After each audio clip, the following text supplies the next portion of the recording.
Kita lanjutkan kajian kita ringkasan fikih kurban. Kita masuk ke bab yang kelima. Kemarin sudah pengertian hukum, keutamaan, hakikat. Sekarang masuk ke kriteria hewan kurban, ketentuan-ketentuannya, dan terakhir waktu pelaksanaannya.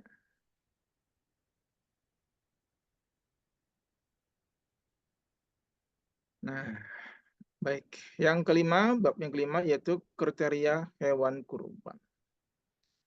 Dalam hal ini ulama sepakat bahwa semua hewan ternak atau bahimatul an'am bahasa Qur'annya ini boleh dijadikan untuk kurban. Hanya saja ada perbedaan pendapat mengenai mana yang lebih utama dari jenis-jenis hewan tersebut. Nah, setidaknya ada dua pendapat utama. Yang pertama pendapat Imam Malik dan Imam Asy-Syafi'i. Untuk Imam Malik yang paling utama ya adalah berkurban kambing atau domba. Kemudian sapi, lalu ya terakhir onta. Sedangkan Imam Syafi'i ya kebalikannya. Yang paling utama justru onta dulu ya, baru kemudian sapi, baru kemudian kambing. Ya ini seperti juga pemahaman kita ya. Biasanya umumnya orang kita juga menganggapnya ya, onta lah yang paling utama. Semakin sulit semakin utama, semakin susah semakin utama. Kurban unta itu tentunya lebih sulit daripada kurban sapi. Begitu juga dengan kurban kambing. Tapi Imam Malik beda pendapat, justru kambing dan domba lah yang lebih utama. Ya, salah satu landasan utamanya, dasar pendalilannya ya, kambing itulah atau domba itulah yang dipilihkan oleh Allah untuk disembelih oleh Nabi Ibrahim. Dan banyak hadis-hadis sahih Rasulullah SAW juga menyembelih ya ketika kurban ya, menyembelih kambing atau domba. Namun ya nanti dibantah juga pendapat ini oleh ulama-ulama yang lain. Ya biasa ulama bersilang pendapat ya, bukan berarti mereka itu bermusuhan, tidak. Ya mereka biasa ngobrol ilmu dia begitu itu ya. Dibantah oleh pendapat yang lain. Ya kenapa kok Nabi kurbannya kambing dan domba? Ya ini karena Nabi apa ya istilah kita tuh apa namanya? Rewangi, nemenin umat-umatnya yang kurang mampu gitu ya. Yang kurang mampu. Jadi Nabi kurban kambing, kurban domba karena Nabi tahu betul, paham betul bahwa banyak sekali umatnya yang memang tidak mampu untuk berkorban tapi sangat ingin berkorban. Maka kalau kondisinya demikian, yang paling masuk akal, yang paling eh, apa namanya?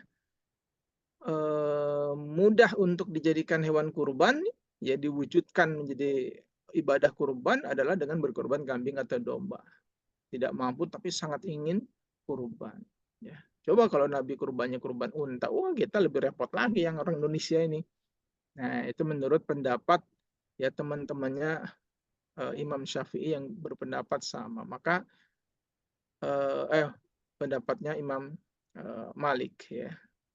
Karena kambing lebih utama, Nabi yang mencontohi ya. Kalau mendapat Imam Syafi'i ya kenapa Nabi itu korbannya kambing ya karena Nabi nemenin umatnya yang mayoritas ya duafa ya. Dan itu kenyataan di zaman kita ini banyak orang-orang duafa yang sangat ingin berkurban tapi dia tidak mampu berkurban, maka kurban yang masuk akal, kurban yang bisa paling dekat dengan ekonominya adalah kurban kambing dan domba begitu ya. Nah, agar ibadah kurbannya sah menurut syariat, ya seorang yang hendak berkurban ini harus memperhatikan kriteria-kriteria dari hewan yang akan disembelihnya. Ya, adapun batasan dari bahimatul an'am, ya hewan ternak yang sah untuk disembelih dalam rangka kurban adalah sebagaimana yang dijelaskan dalam beberapa hadis berikut. Yang pertama, ya hadis yang diriwayatkan oleh Al-Bara' bin Azib radhiyallahu anhu. Dalam hadis Sahih Bukhari, beliau menceritakan tentang kondisi pamannya saat itu. Ya, Doha menyembelih kurban. Siapa Khalun li? Khalun paman li, untuk Khalun itu akhul ya, paman dari jalur ibu. Ya, paman saya, ya kalau dikatakan lahu namanya Abu Burdah. Ya, pamannya Al-Bara' namanya Abu Burdah. Itu pernah dulu berkurban atau menyembelih kurban qabla sholah, sebelum sholat. Ya, sebelum sholat dia nyembelih duluan. Kalau kemarin kan kita tidak disebutkan siapa namanya. Namanya Abu Burdah.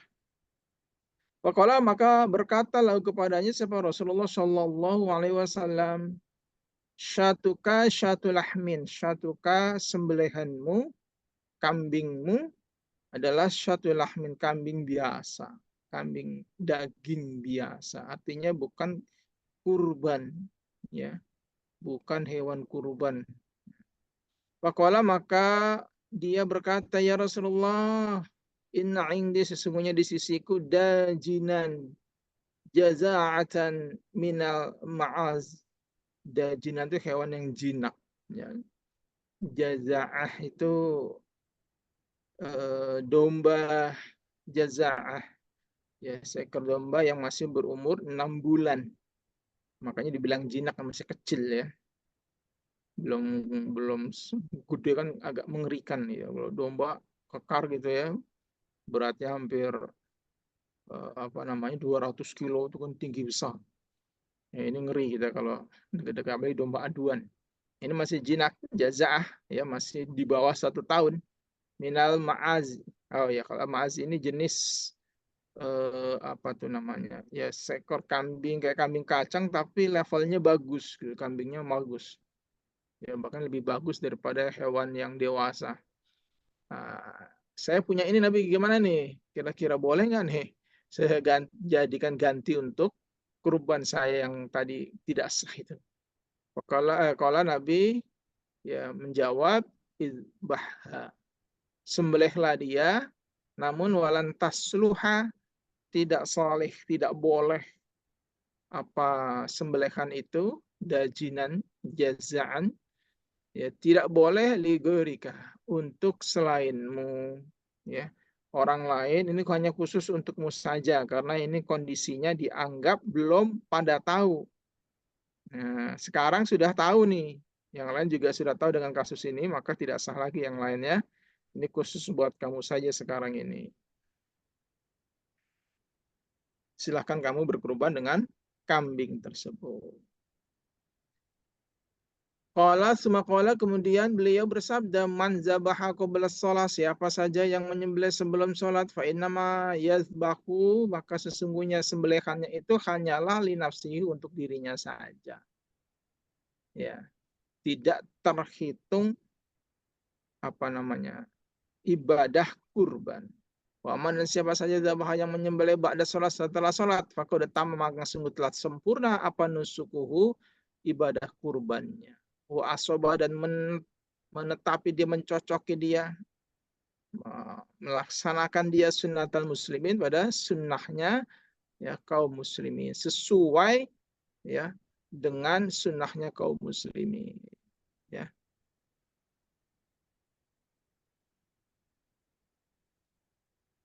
Nah, hadis ini ya menunjukkan tidak bolehnya berkurban dengan jazaah tadi, yaitu kambing yang usianya baru genap 6 bulan. Belum boleh. Kenapa? Karena Rasulullah Shallallahu Alaihi Wasallam tadi mengatakan, ya hal ini tidak sah ligorika, untuk orang selain. Ini hanya untuk saja, la tusleh, tidak sah, tidak saleh, tidak sah untuk selain engkau. Pengecualian ini. Ya. Namun untuk kambing minimal sudah mencapai usia musinnah, ya, yaitu minimal 1 tahun dengan perhitungan kalender Hijriyah. Dalam hadis Jabir ya radhiyallahu anhu, Rasulullah SAW bersabda, la tasbahu illa musinnah. Janganlah kalian menyembelih kecuali yang sudah musinnah. Ya, kalau kambing yang sudah berumur 1 tahun, sudah genap 1 tahun. Illa kecuali ayak suro disulitkan siapa alaikum kalian, kecuali kalian sulit mencari hewan musinnah. Kalau sulit fatazbahu, maka menyembelihlah kalian jaza'ata pada hewan jaza'ah, ya, yang kurang dari 1 tahun, kira-kira 6 bulanan lah ya, yaitu minad dha'ni dari domba. Kalau domba usia 6 bulanan atau lebih ya, kurang dari 1 tahun, ini masih diperbolehkan. Nah ini untungnya kalau kita sudah ngaji hadisnya, jadi ketika ada pembahasan fikih itu sudah punya gambaran.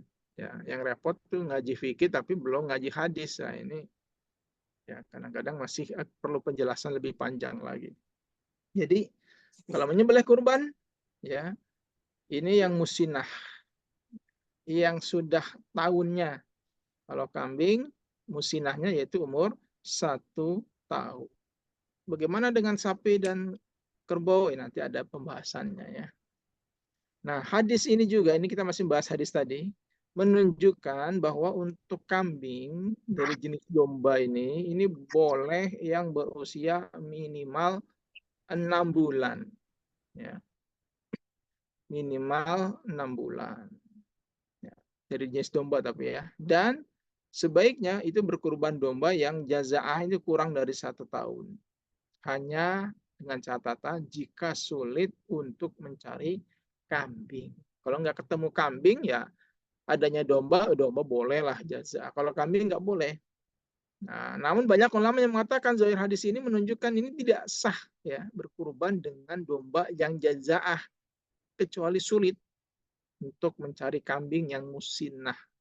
Namun ini jumhur ulama memaknai hadis ini bermaksud untuk menunjukkan afdholiyahnya saja. Nah, di sini berbeda pendapat ya para ulama. Ada yang mengatakan ya tidak sah kecuali kalau memang sulit ya tidak nemu kambing, nemunya domba ya nggak apa-apa kalau domba. Ya kalau kambing nggak boleh kurang dari 1 tahun, dia harus musinnah.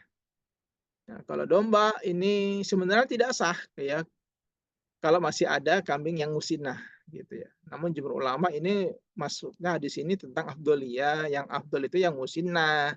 Kalau jazaa ya boleh. Ini seperti saya jelaskan kemarin. Ya sehingga banyak sekali di Indonesia ini yang dijual itu ya belum musinnah kalau saya lihat ya di orang yang jualan-jualan kurban itu ini belum musinnah sudah pada dijualin. Tapi ya itu jenisnya domba. Oke lah kalau domba masih oke lah ya, kalau kambing janganlah ya, kambing cempen dijual gitu ya, harganya murah ya 3 juta ya tapi belum memenuhi syarat gitu kan. Nah, hadis di atas juga merupakan dasar acuan untuk penentuan usia unta dan sapi ya. Imam An-Nawawi rahimahullah di dalam kitab Majmu' beliau menjelaskan, kata beliau ulama sepakat bahwa tidak sah ya berkurban dengan unta, sapi atau kambing kecuali yang musinnah, yang sudah genap tahunnya. Dan tidak sah berkurban domba kecuali jazaah. Kalau untuk domba tidak boleh kurang dari 6 bulan, harus 6 bulan lebih. Namun dalam hal ini sapi dan unta ya yang termasuk musinnah ini diperselisihkan nih definisinya oleh para ulama. Makanya ini karena ini hanya ringkasan ya, saya tidak jabarkan satu persatu. Jadi jumhur ulama ya secara ringkasnya saja mengatakan bahwa musinnah dari onta adalah yang berusia minimal 5 tahun. Sedangkan dari sapi adalah yang berusia minimal 2 tahun. Dan tentunya dengan perhitungan kalender Hijriah. Nah, ulama fikih ya ini ulama fikih Saudi ini, musinnah itu kata mereka ini dari onta itu berusia genap 5 tahun, nggak boleh kurang ini. Ya, sedangkan musinnah dari sapi ini berusia genap 2 tahun, juga tidak boleh kurang. Sedangkan kambing adalah yang berusia genap ya 1 tahun. Nah, sedangkan jaza'ah yang domba tadi adalah yang berusia genap setengah tahun. Maka tidak sah ibadah kurban jika unta, sapi, atau kambing yang usianya di bawah asani atau musinnah tadi. Ya. Dan tidak sah kurban domba jika di bawah usia jaza'ah. Kesimpulannya, hewan yang bisa digunakan untuk berkorban adalah yang pertama, ya kalau kita mengikuti mazhab Syafi'i ya, dimulai dari onta dulu. Onta minimal 5 tahun. Sapi ya minimal 2 tahun. Kambing ya minimal 1 tahun. Sedangkan domba itu minimal 6 bulan. Dengan catatan jika sulit mencari kambing. Ya, jadi dicari dulu kambing dulu yang musinnah. Ya, kalau nggak ada baru apa boleh buat. Ya domba oke lah. Tapi yang ya jaza'ah. Yang musinnah domba lebih bagus lagi ya. Nah, selain kriteria di atas, hewan-hewan tersebut juga harus dalam kondisi sehat dan tidak cacat. Sebagaimana sabda Rasulullah Shallallahu Alaihi Wasallam yang diriwayatkan dari Al-Barra bin Azib, ya, radhiyallahu anhu. Seperti tadi di atas itu ya. Ini ada tambahan lagi. Ya, ini baru paham banget tentang kurban ini. Hadis beliau ini ngomongin kurban terus ya. Arba'un la tajuzu fil adhahi. Ada 4 macam hewan yang tidak sah dijadikan kurban. La tajuzu tidak boleh fil adhahi. Ya, dijadikan hewan kurban. 4 hal ini. Ya, tidak boleh dikorbankan kalau ada hewan-hewan ya yang terkena 4 hal ini. Faqala lalu dia berkata yaitu al aura ya yang picek yang buta sebelah ya bayinun yang jelas awaruha butanya piceknya wal maridha yang sakit bayinun yang jelas maraduha sakitnya wal arja yang kurus bayinun yang jelas yang kurus yang pincang bayinun yang jelas apa zaluha pincang wal kasir nah ini baru yang kurus alati yang latanko tidak punya sumsum tidak punya lemak ya tidak berlemak karena kurusnya. Jadi hewan kurban itu tidak boleh satu ya buta, baik buta sebelah apalagi buta dua-duanya. Dua, tidak boleh dalam kondisi sakit ya. Lagi batuk-batuk, lagi pilek, ya kan ngedoprok aja ya, diem lemes itu nggak boleh dikorbankan. Yang ketiga, pincang kakinya, mungkin patah atau ketindihan temannya jadi patah atau seleo. Ya kadang-kadang sapi lepas hati-hati nih ya kan. Dikejar-kejaran jeblos masuk ke selokan kakinya patah, waduh nggak sah lagi buat teman kurban, itu bahaya ya. Jadi jangan terlalu ekstrim kalau berkurban ini ya, harus diperhatikan juga kewarasan kesehatannya sampai akan dikurbankan itu. Yang keempat tidak boleh dikurbankan adalah hewan yang kurus kering ya, tidak berlemak, kurus dikurbanin, jangan, digemukkan dulu hewannya.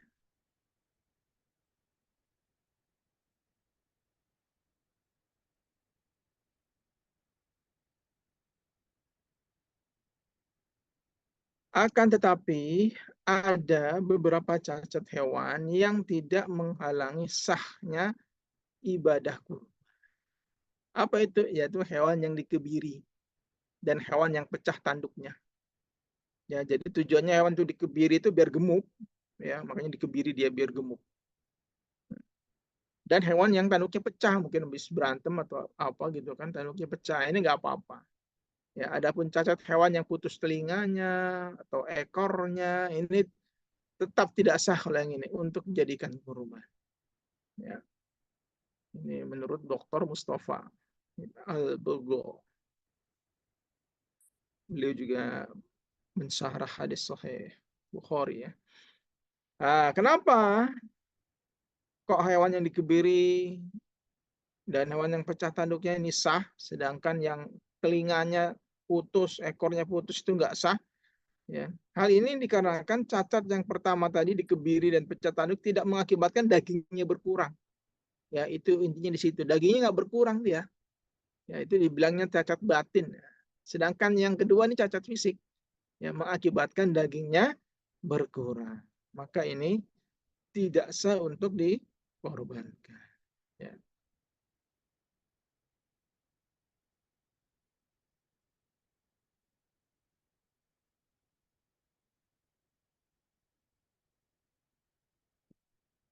Selanjutnya, bab yang ke-6, ketentuan kurban.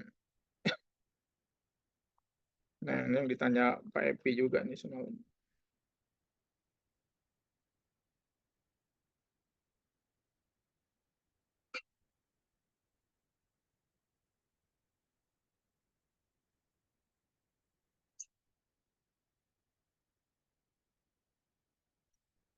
Berkurban dengan seekor kambing atau domba ini diperuntukkan untuk satu orang ya Pak Epi ya. Sedangkan unta, sapi, dan kerbau ini diperuntukkan untuk berkurban 7 orang.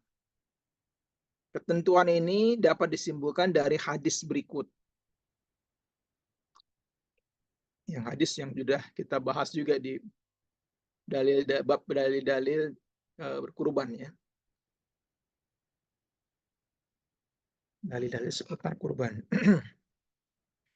Hadis yang diriwayatkan oleh Imam Muslim, Abu Dawud, Tirmizi, Ibnu Majah, banyak yang meriwayatkan hadis ini. Yaitu hadis dari Jabir bin Abdullah. Kalau beliau berkata, naharna, kami pernah menyembelih ma'a Rasulillah beserta Rasulullah sallallahu alaihi wasallam amal Hudaybiyah, di tahun Hudaybiyah, yaitu al-badanah an sab'ah, ya. Onta an sab'atin, dari atau untuk 7 orang. Wal baqarah, dan sapi an sab'atin, dari 7 orang. Jadi onta untuk 7 orang, sapi untuk 7 orang. Ini hadis yang pertama. Hadis selanjutnya ya menjelaskan tentang berkorban dengan seekor domba yang dilakukan oleh Rasulullah Muhammad SAW, yaitu hadis yang diriwayatkan oleh Aisyah radhiallahu anha. Anna Rasulullah, sesungguhnya Rasulullah SAW amaro, pernah perintah beliau bikabashin, ya, dengan kambing gibas.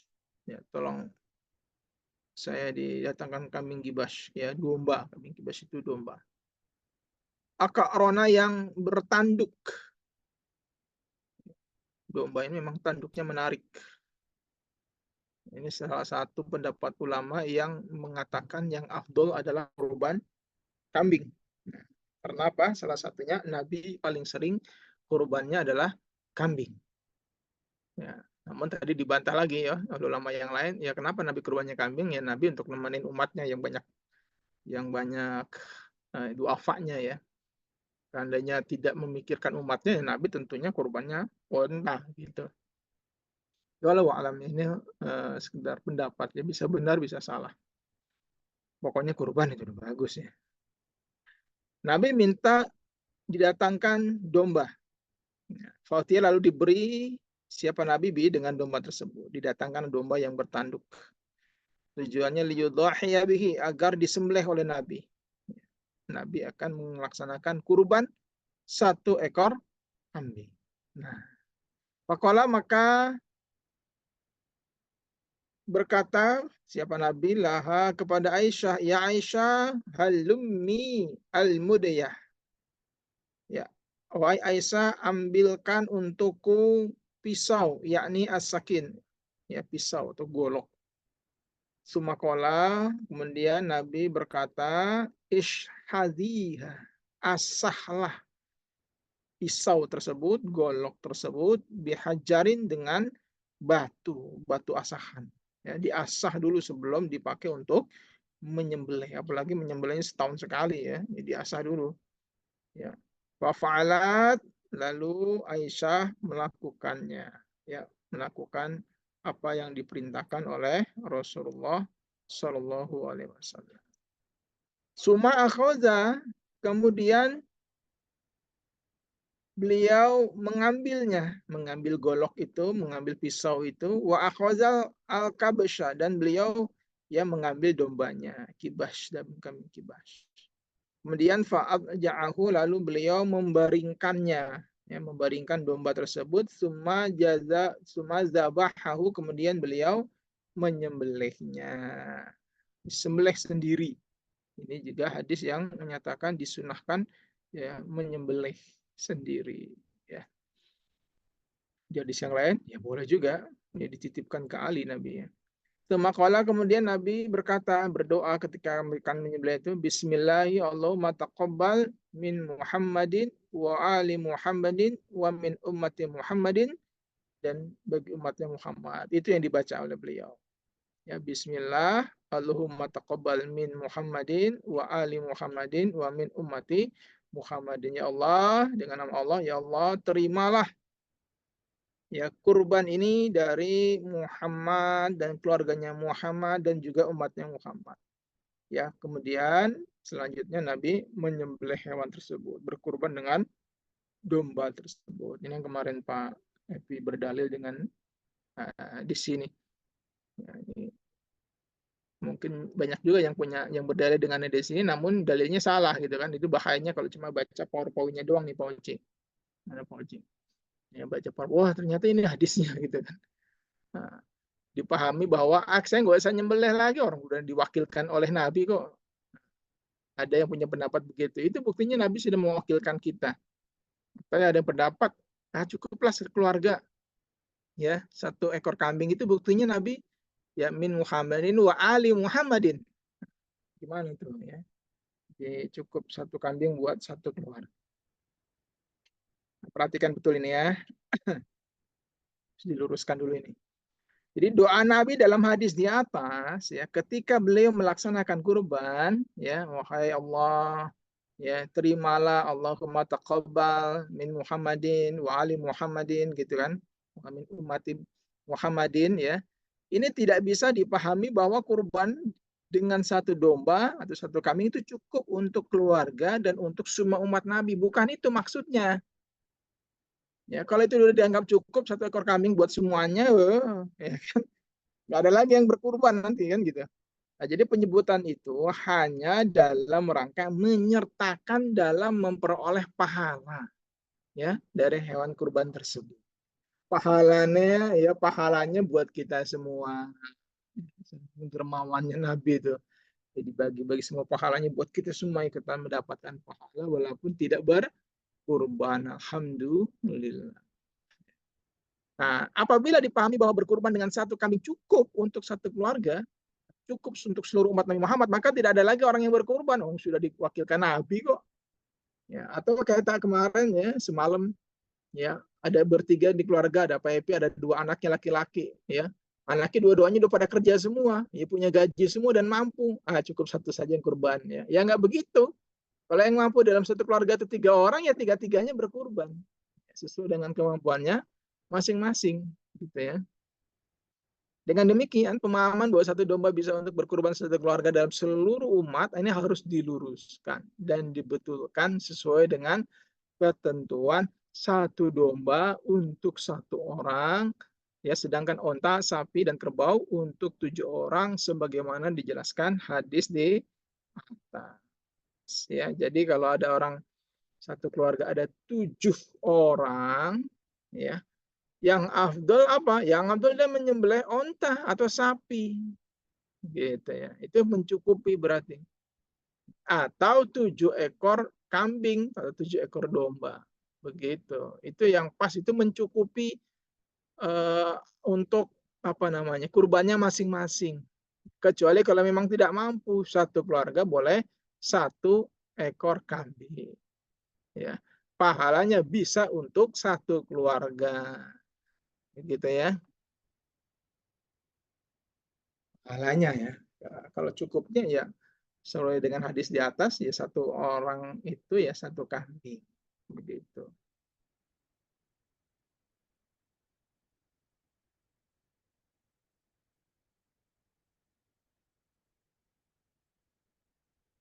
Terakhir, nah, ini kita hataman ya. Waktu pelaksanaan kurban. Kita langsung khatamkan saja. Jadi waktu penyembelihan kurban itu ya dimulai setelah matahari setinggi 1 tombak ya, sesuai atau selesai sholat Idul Adha. Namanya Adha kemarin sudah dibahas ya di bab pertama tentang definisi ya, asal kata dari duha ya. Jadi penyembelihan yang dilakukan di waktu duha setelah selesai sholat Idul Adha sampai nanti terbenam matahari tanggal 13 Zulhijjah ya. Sampai besok lagi ini masih boleh berkurban, besok sore ya. Apa namanya tuh? Ba'da asar ya, sebelum maghrib. Sampai situ waktunya. Sedangkan distribusi pembagian daging kurban ini dibagi menjadi 3 bagian dan tidak mesti harus sama rata, enggak. Ya, mana yang paling dibutuhkan di sana. 3 bagian itu yang satu untuk fakir miskin, kemudian yang kedua untuk dihadiahkan, mungkin ke tetangganya, ke temannya, ya, ke relasinya dan lain sebagainya. Yang ketiga untuk dirinya sendiri dan keluarga. Ya, ini secukupnya. Dibagi 3 ini. Ya, bukan berarti harus sama-sama sepertiga, sepertiga, sepertiga, enggak juga. Ya, pokoknya dibagi 3 golongan inilah. Ya, dengan catatan porsi untuk dihadiahkan dan untuk dikonsumsi sendiri tidak lebih dari sepertiga daging kurban. Ya, ini khusus yang untuk dihadiahkan dan untuk dikonsumsi. Ini menurut apa namanya sebagian ulama ya, nanti ada pembahasan yang lain lagi. Tapi kenapa demikian? Ya karena yang afdol ya ini lebih diutamakan untuk fakir miskin. Sekali lagi Idul Adha ya, Idul Fitri ya ini adalah harinya berbagi. Kalau Idul Fitri berbagi dengan zakat fitrah ya, zakat fitrah. Kalau Idul Adha berbagi dengan hewan kurban, maka ya yang afdol tentunya lebih banyak dibagikan kepada fakir miskin. Apalagi kalau fakir miskinnya lebih banyak. Kecuali kalau udah nggak ada fakir miskin, ya kan, ya silahkan diolah atau dibagikan ke negara yang lain. Wallahu a'lam bishawab. Sampai sini, alhamdulillah sudah kita khatamkan. Selanjutnya kita pertajam dengan sesi tanya jawab.